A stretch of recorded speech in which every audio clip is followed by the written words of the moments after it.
தலைமை நேயர்களே வணக்கம். நான் உங்கள் தடயம்பாபு. அதிமுகவில் வீசின புயல் இன்னைக்கு கொஞ்சம் கொஞ்சமா அமைதியாகி அப்படியே எடப்பாடி லைன் பக்கம் அப்படியே வந்துட்டு இந்த வேலுமணி சிவிஎஸ் நம்ம மரியாதைக்குரிய முன்னாள் அமைச்சர் விஜயபாஸ்கர் அண்ணன் இவங்க மூவரும் நம்பி போன 25 எம்எல்ஏக்கள்ல இன்னைக்கு 5 எம்எல்ஏக்கள் எடப்பாடி பக்கம் இன்னைக்கு போயிட்டாங்க. ஏன் இந்த திடீர் மாற்றம்? அரசன் நம்பி புதுசாக கேட்டது இவங்களோட போய் உள்ள பதிவும் போச்சு.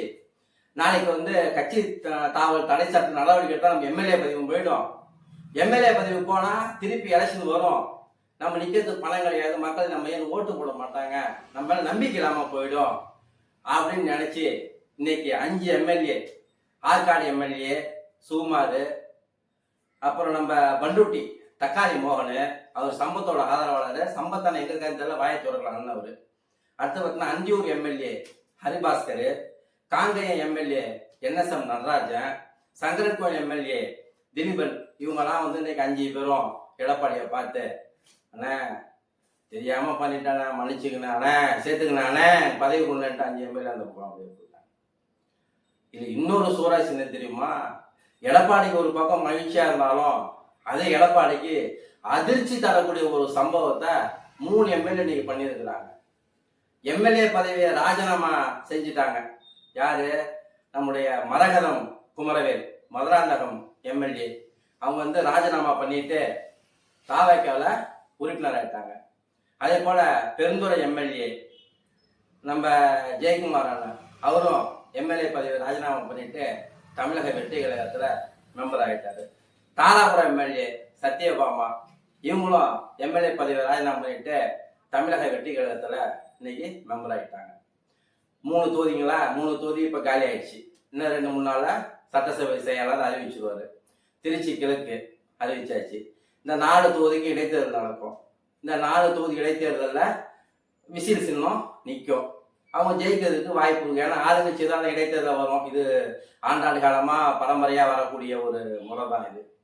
அப்படின்னு என்ன ஒரு சந்தேகம்னா, இந்த ராஜினாமா பண்ணு படங்கள்ல 3 எம்எல்ஏ மரகதம், சந்திரசேகர், தாராபுரம், இவங்க திருப்பி எந்த மூஞ்சி வச்சுட்டு போய் மக்கள்கிட்ட ஓட்டு கேட்பீங்கன்றதான் ஒரு கேள்வி. ஏப்ரல் 23 நடந்த தேர்தலில் எடப்பாடியார் அணியில நின்றுட்டு ரெட்டலை சின்னத்துல ஓட்டு கேட்டீங்க. எப்படி ஒரு 30-40 கோடி செலவு பண்ணி ஜெயிச்சிருப்பீங்க. 1 மாசம் முழுசாவே முடியல, அதுக்குள்ள நீங்க ராஜினாமா பண்ணிட்டீங்க. இப்ப இந்த 3 தொகுதியில போய் நீங்க விஜய் கட்சி சார்பா விசில் சின்னத்தை நின்று ஓட்டு கேட்குறீங்கன்னா மக்கள் எந்த அடிப்படையில நம்புவாங்க அப்படின்றது ஒரு எண்ணம். நீங்க அது என்னன்னு பார்த்துக்கணும். இந்த ராஜினாமா என்பது அந்த பை எலெக்ஷன்ல 4 எம்எல்ஏ வந்தாங்கன்னா தமிழக வெற்றி கழகத்தினுடைய ஆட்சிக்கு ஒரு கூடுதலான பலம்.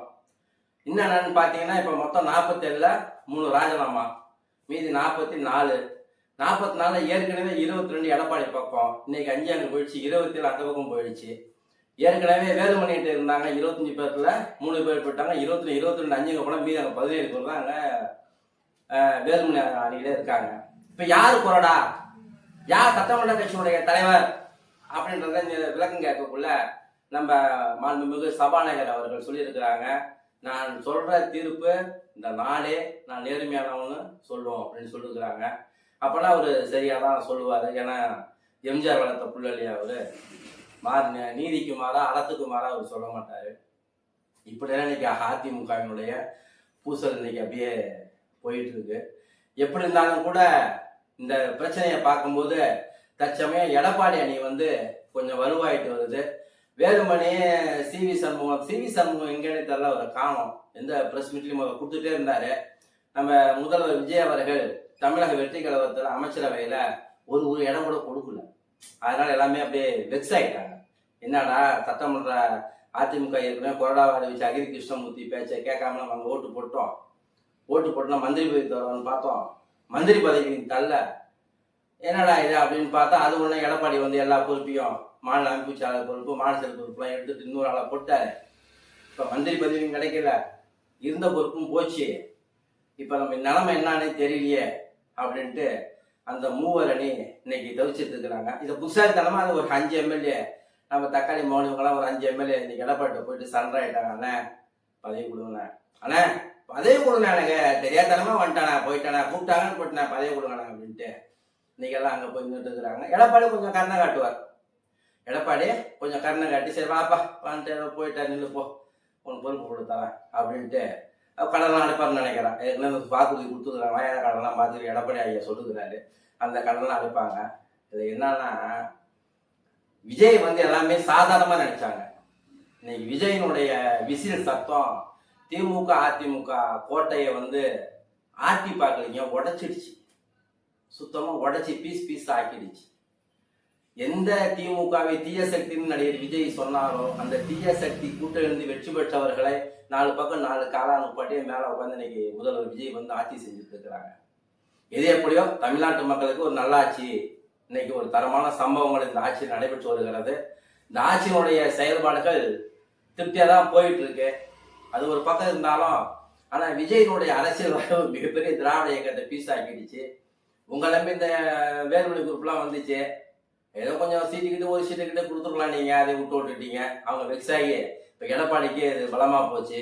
போர்வாள்னு பத்திரிகை ஆரம்பிச்சு எடப்பாடி உண்மையுமே தமிழ்நாட்டினுடைய அதிமுகவினுடைய போர்வாளா இன்னைக்கு மாறிட்டாரு. இன்னும் தெரியும், இன்னும் ஒரு 6 மாசத்துல திருச்சி கிழக்கு இந்த 3 தொகுதி 4 சேர்த்து இடைத்தேர்தல் நடக்கும். அந்த இடைத்தேர்தலுடைய அரசியல் நிலவரம் கண்டிப்பா ஆளுங்கட்சிக்கு ஆதரவு தான் இருக்கும். அது விசில் தான் வரப்போகுது. 108 வந்து 4 சேர்த்து 112 போகுது. அப்புறம் கூட்டணி கட்சியார் அப்படியே வண்டி 5 வருஷம் விஜய் வந்து வண்டி ஓட்டுவார். 6 மாசம் ஆட்சி இருக்குமான்னு சொல்றாங்க திமுகவில். விஜய் 5 வருஷம் ஆட்சி செய்வார். ஏன்னா அவருடைய செயல்பாடு அப்படி, ஒரு அணுகுமுறை அப்படி. அன்னைக்கும் அவர் பேசல, இன்னைக்கும் அவர் பேசல.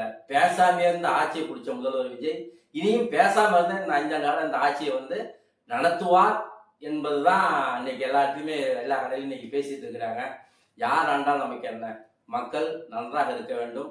தமிழ்நாட்டினுடைய வாழ்வாதார பிரச்சனைகளில் தமிழக அரசு கடுமையான போர்க்குணத்தோடு நடவடிக்கைகளை எடுக்க வேண்டும் என்பதுதான் ஒட்டுமொத்த தமிழக மக்களுடைய கோரிக்கையாகும். முதல்வர் விஜய் அவர்கள் தன்னுடைய இரும்பு கரம் கொண்டு மேகதான பிரச்சனைகளை கையாள வேண்டும். அதிமுக கொஞ்சம் கொஞ்சமா பலமாயிட்டு வருது. திமுக எதிர்கட்சி வரிசையில் பேச ஆரம்பிச்சுட்டு இருக்கிறாங்க. எது எப்படியோ 5 ஆண்டு காலம் ஆட்சி சிறப்பாக நடந்தால் மகிழ்ச்சி. வணக்கம்.